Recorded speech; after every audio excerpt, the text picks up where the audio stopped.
तो बीच में video break हो गया, 2 पार्ट में वीडियो हो गया।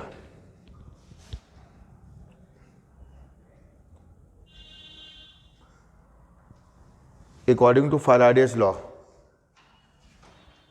induced EMF produced in the secondary coil. क्या होता है Faraday's law? E equal to minus N D phi B upon D T. यहाँ सेकेंडरी कॉइल के लिए बोलना है तो E2 equal to minus N two D phi B two upon D T.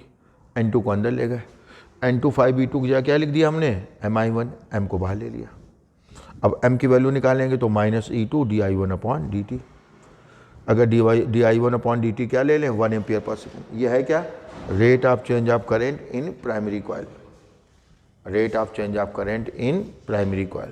Clear? 1 ampere per second ले लें तो M equal to E2। वैसे तो माइनस E2 होगा, लेकिन चूंकि M निगेटिव में नहीं होता है इसलिए माइनस साइन हटा दिया और ब्रैकेट में क्या लिख दिया? Numerical value. Clear?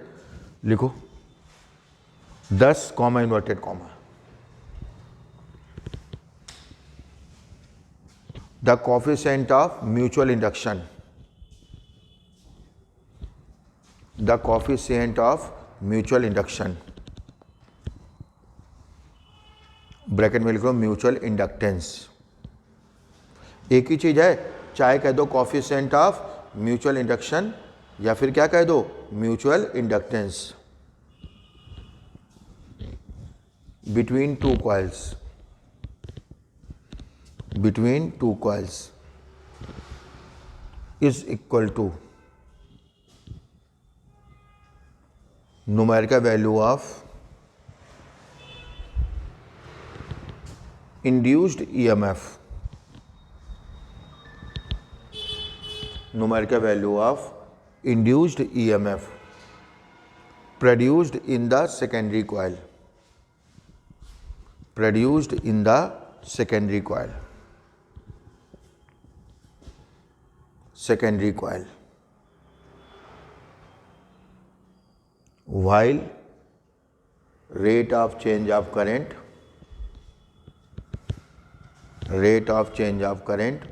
in primary coil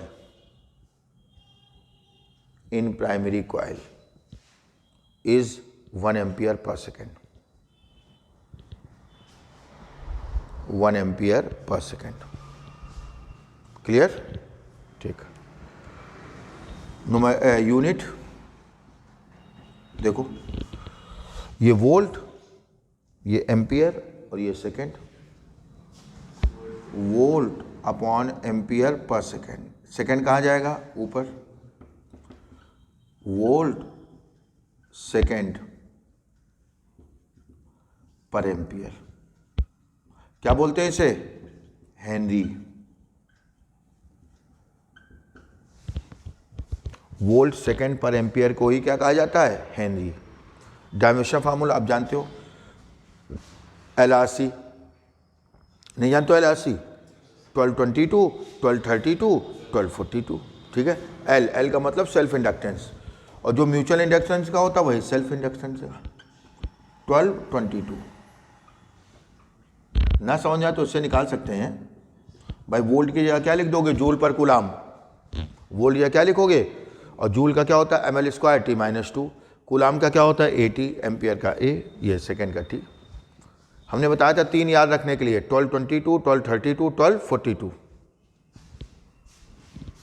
तो म्यूचुअल इंडक्शन में कितनी कॉइल होनी चाहिए? 2, और सेल्फ इंडक्शन में 1। ठीक है? जो भी डिवाइस जिनमें 2 कॉइल होती हैं वो म्यूचुअल इंडक्शन पे बेस्ड है, और जिनमें 1 कॉइल होगी वो सेल्फ इंडक्शन पे। समझ गए? म्यूचुअल इंडक्शन का मतलब दूसरे को देख के इंस्पायर होना, और सेल्फ इंडक्शन मतलब खुद से इंस्पायर होना। ठीक है? सेल्फ इंडक्शन अभी तक क्या होता था? मेन करंट होती थी प्राइमरी कॉइल में और इंड्यूस करंट होती थी सेकेंडरी कॉइल में। अब क्या होगा? उसी कॉइल में मेन करंट, उसी कॉइल में इंड्यूस करंट। ठीक है? यानी जो करंट फ्लो होगी वो मेन करंट और इंड्यूस करंट दोनों का रिजल्टेंट। ठीक है? जैसे मेन करंट है 3 ampere towards right, induce current है 2 एम्पियर टुवर्ड्स लेफ्ट, तो जो करंट नेट फ्लो होगी वो कितनी? 7 एम्पियर। समझ गए? यानी मेन करंट, इंड्यूस करंट एक ही सर्किट में होंगी, तो जो करंट फ्लो होगी वो उनका रिजल्टेंट होगी। ठीक, नहीं समझे? अभी समझ में आ जाएगा।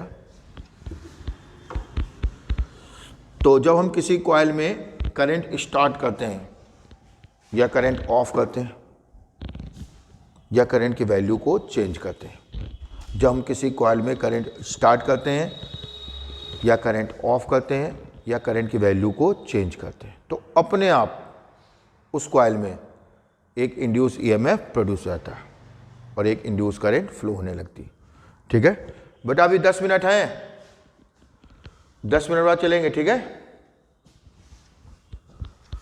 तो देखिए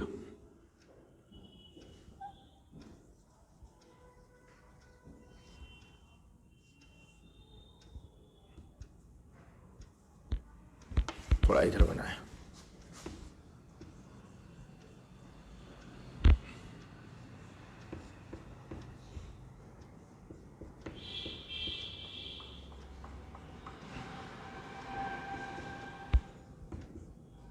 प्राइमरी सेकेंडरी है नहीं इसमें।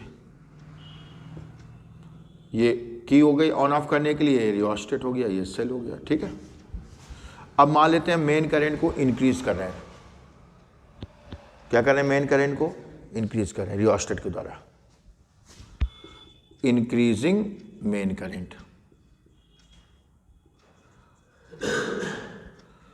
तो जब हम मेन करंट को इंक्रीज करेंगे तो इंड्यूस करंट क्या करेगी?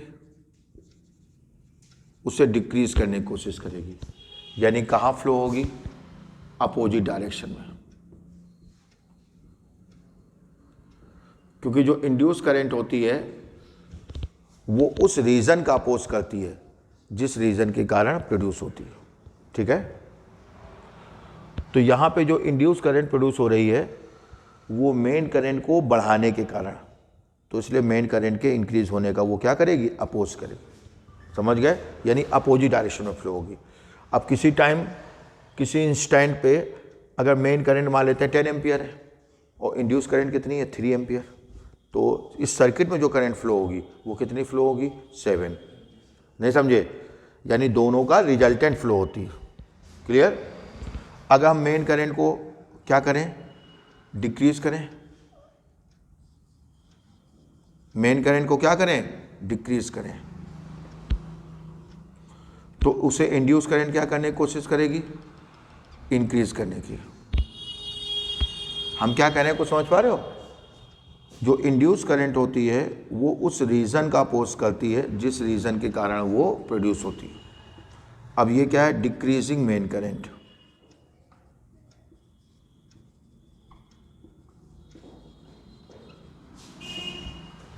तो जब मेन करंट को डिक्रीज करेंगे तो इंड्यूस करंट क्या करेगी? उसे इंक्रीज करने की कोशिश करेगी, यानी उसी डायरेक्शन में फ्लो होगी, उसी डायरेक्शन में। अब जैसे यहां पे मेन करंट सपोज 10 एम्पियर है, एग्जांपल ले रहे हैं, इंड्यूस करंट 3 एम्पियर है, तो कितनी करंट इसमें फ्लो होगी? 13, यानी मेन करंट से ज़्यादा। अभी नहीं आया समझे? यानी सर्किट में जो करंट फ्लो होगी वो इंड्यूस करंट और मेन करंट दोनों का रिजल्टेंट। और ध्यान रखने वाली बात यह है कि इंड्यूस करंट हमेशा मेन करंट के अपोजिट नहीं होती है, कभी कभी मेन करंट की डायरेक्शन में होती है, क्योंकि इंड्यूस करंट मेन करंट का अपोज नहीं करती है, मेन करंट में जो चेंज होता है उसका अपोज करती है। नहीं समझे? इंड्यूस करंट मेन करंट का अपोज नहीं करती है, मेन करंट में जो चेंज होता है उसका अपोज करती है। क्लियर? अब 1 मिनट देखो जरा इसी में करेक्शन करके। ठीक है, टोटल मैग्नेटिक फ्लक्स। अच्छा, ये होता क्यों है? क्योंकि ये जो कॉइल है ये अपने खुद के मैग्नेटिक फील्ड में है, अपने खुद के मैग्नेटिक फील्ड में, इसलिए कम करंट कम मैग्नेटिक फील्ड कम फ्लक्स, ज़्यादा करंट ज़्यादा मैग्नेटिक फील्ड ज़्यादा फ्लक्स। और जब हम इसकी करंट चेंज करेंगे तो उसका मैग्नेटिक फील्ड चेंज होगा, और जब मैग्नेटिक फील्ड चेंज होगा तो मैग्नेटिक फ्लक्स चेंज होगा, क्योंकि अपने खुद के मैग्नेटिक फील्ड में, अपने खुद के मैग्नेटिक फील्ड में। समझ गए? तो टोटल मैग्नेटिक फ्लक्स, पहले डेफिनेशन लिखो, when electric current is turned on, when electric current is turned on in a coil or turned off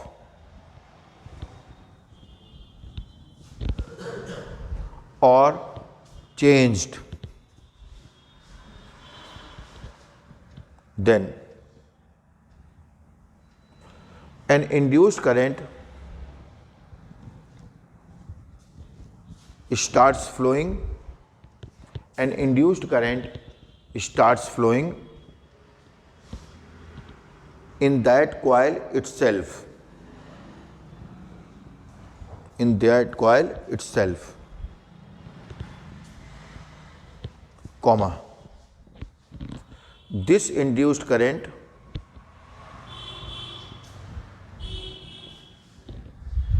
opposes the change in main current.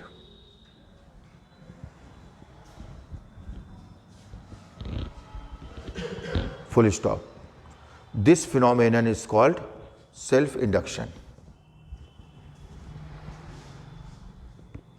This phenomenon is called self-induction.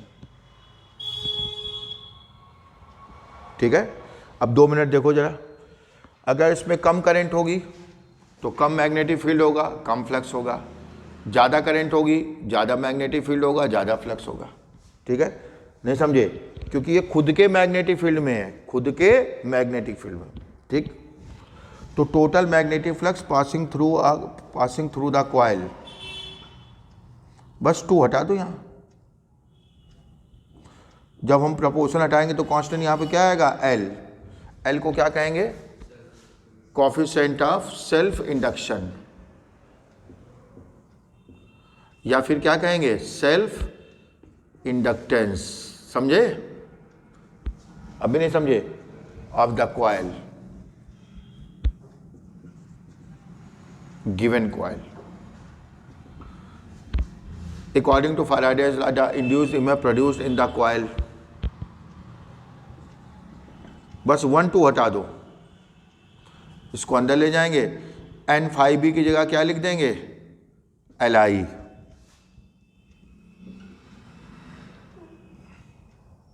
L को बाहर ले लो, L equal to minus E D upon D T. D upon D T को क्या ले लें? 1 ampere per second, तो L हो गया E। ठीक है, बस हमने केवल क्या किया है? 1 2 हटा दिया है। एक ही कॉइल है ना, नोट करें जल्दी, 10 तक पहुंचे।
लिखे 10 comma inverted comma,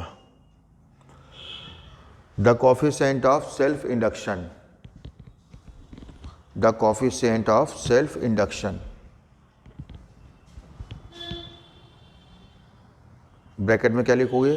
self inductance of a coil is equal to numerical value of induced EMF induced EMF produced in the coil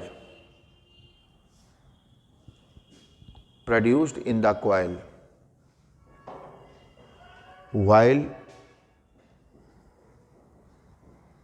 rate of change of current in that coil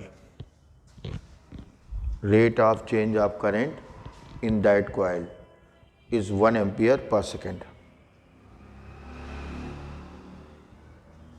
okay, that's all. मुश्किल से 15-20 minute की theory बची है, उसको कल करा करके हम लोग क्या देखेंगे, इसकी प्रॉब्लम्स ट्राई करके आना. कम से कम शॉर्ट वाली तो ट्राई कर लो, लॉन्ग वाली तो थ्योरी से रिलेटेड होती है ज़्यादातर. ठीक है.